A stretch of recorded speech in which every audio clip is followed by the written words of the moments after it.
Friends, readers, countrymen, it's been a minute. You might be thinking, why are you starting up your YouTube channel after you've taken, I don't know, gosh, how long has it been? 5-6 years at this point since I last uploaded a video. I really want to capture this last year of college and kind of my journey throughout life. And so I thought it would be interesting, mainly for me to look back on, but also to kind of share wisdom and experiences with all of you guys. Senior year, crazy. Currently, I am writing my senior thesis. Well, I guess it's not technically a senior thesis, it's my honors thesis. So I decided to write my honors thesis about the romance genre, the problems that I have with it, what I think could be improved, and then I kind of take those little nuggets and I wrote my own romance story. Maybe I'll publish it one day, who knows? We'll see. Mainly, I also wanted to start vlogging again so that I could hold myself accountable and actually finish this thesis, because it is currently October 19th. We have our practice defenses on the 29th. So there's not a whole lot of time for me to get this done. Literally 10 days. Currently, we're sitting at 85 pages, which is quite a lot of pages considering the minimum was 35.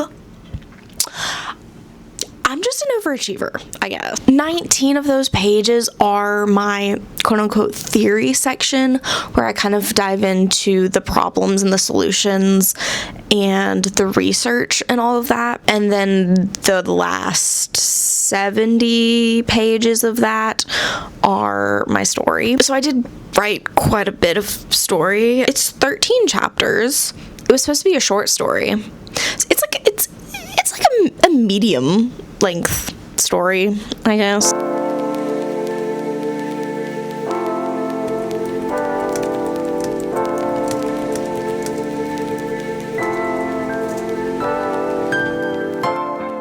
Guess who literally just changed her entire thesis statement? Me. It was me. I ended up realizing that it would be way better for me to just completely change my thesis statement rather than try and fit what I had already written in my rough draft into the final draft. So now I'm having to go back and make sure that my current thesis statement kind of matches with what I'm now arguing. Well, let me just read you my thesis statement that I'm working with right now. Because fiction acts as an impetus toward a greater truth when the reader engages with it, the ideal contemporary romance will exemplify traits of a healthy relationship such as communication, chemistry, trust, respect, and virtue, thereby allowing people to cultivate a successful relationship. So that's currently what we're working with, and so now I've broken my thesis into multiple sections. So I have the value of romance, the problems with the genre, the solutions to those problems, and then I launch into my fiction story. One thing that has been really helpful, I think, and I honestly literally just read it, is the preface to The Tenant of Wildfell Hall by Anne Bronte. It has a really good section. I highlighted and underlined so much. So basically, I also need to go back and change my introduction, because the one I had before mainly focused on marriage and not so much the actual romance. I ended up using the quote that she writes in here. I wished to tell the truth, for the truth always conveys its own moral to those who are able to receive it. So essentially, I'm arguing that fiction, particularly the adult contemporary romance fiction, points toward a greater truth, and that truth should be a healthy relationship. Essentially, the qualities that are needed to have a successful relationship in real life should be presented in the modern contemporary romance novel, because I think there's distinct lack of that in many romance books. While I love the romance genre as a whole, I do think there's many problems that can be parsed out throughout the entire genre. It often doesn't feel right that the characters end up together at the end of the novel. It just feels like the author wrote them to be that way, and so they're together, not because they have these foundations to build their relationship on.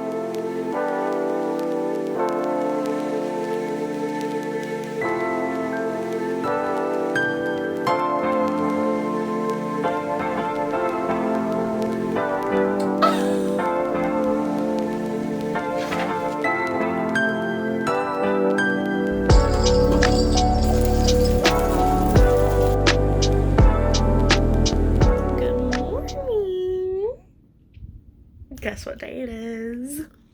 Thesis defense day!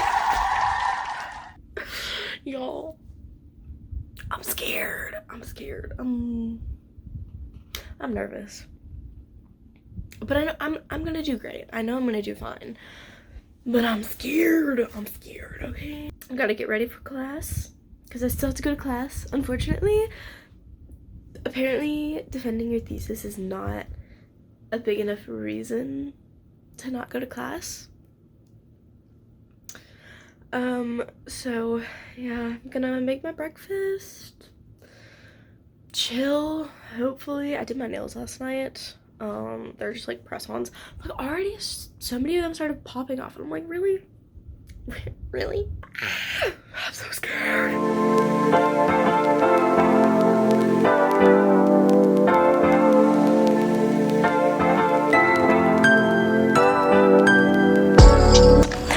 Bronte writes in The Tenant of Wildfell Hall that truth always conveys its own moral to those who are able to see it.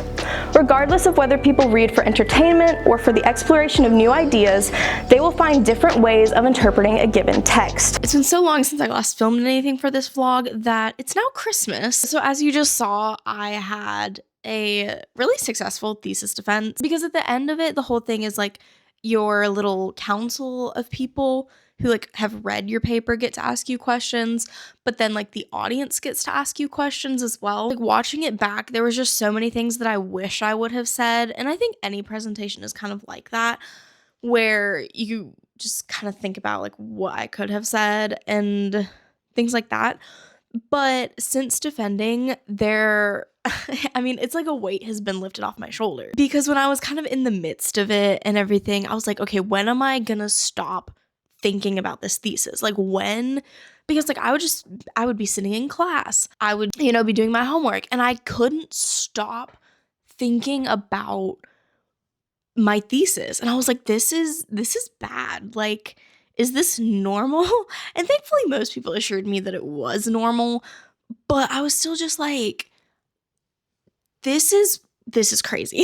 It was definitely a bit of an experience. I'm glad that it is over and done with, because now I can move on to other things, which next semester is going to be crazy, because I'm taking like all the English classes that I need to graduate, which I am planning on kind of doing a series following like senior year of college, finding a job, things like that. But in terms of thesis, yes, I'm done. Finally, we came in at a whopping 86 pages. Now I do, in the future, I would like to turn my little short story into a full-length novel. That was kind of how I had planned it out as I was writing it, was to turn it into a full-length novel. But we shall see. That might be a summer project, because right now I just need to focus on finishing school. And I definitely want to learn more about writing, plot, and like writing a good novel, because I think a lot of books nowadays, and specifically like in the romance genre, because again, that was primarily what I was looking at for my thesis, a lot of them are just not well written. And like they're fun to read, but when I like look back at what I thought about the book, I'm like, there's not much there, you know? I really wanted to graduate with honors, and so I was like, you know what? Let me subject myself to that and let me do a thesis, okay? Coming through on the other side, I am proud of everything that I've done. And again, if I had, because as you guys saw that I had ended up switching my thesis statement 2 weeks before I defended my thesis. So that was like really stressful having to like rework everything. And I think it ended up fitting more with what I was trying to argue in the first place. But I think I was trying to make it sound, not that my argument wasn't academic, but I think I was trying to make it sound more like highbrow, and in that I kind of lost like what I was even arguing. So I think changing it really helped, but I wish I'd come up with that thesis statement in the beginning of the whole process, because then I could have focused my research a little bit more. But it's okay. It is what it is. Nothing's perfect. You can only do so much on a project before you have to just consider it done. And even with like writing a book or something, there comes a point where you just have to say, okay, this is good enough to be put out into the world. So you definitely kind of hit that with writing a thesis as well. I definitely want to, showcase more about English major life and senior year and doing all the things to, kind of transition into adulthood. And of course, more just book related things, because that is what I love to do. Hopefully this inspires you to tackle the hard things, to finish those big projects and to not be scared of them. And also just know that you can do it. Because again, one thing I definitely struggled with was like imposter syndrome, because I had gone to some of my friends' thesis defenses in the past and I was like, oh my gosh, they sound so smart. How the heck am I supposed to do that? I'm not that smart. But it all kind of goes down to like narrowing your field, right? Like you probably know a lot more about one specific thing than you think you do. And so for me, that was kind of like the romance genre. Like I know quite a lot about it, and other people were like, wow, I never even thought about that. I never knew that. And I was like, yeah, maybe I am kind of smart. But like even sitting in like class discussions, I'll hear my friends talk and I'm like, how do you think about that? Like how that just, I don't know. So this definitely helped me prove to myself that I am a lot smarter than I give myself credit for. I think we're all a lot smarter than we give ourselves credit for. Thank you guys so much for watching, and I will see you guys in the next video. Bye.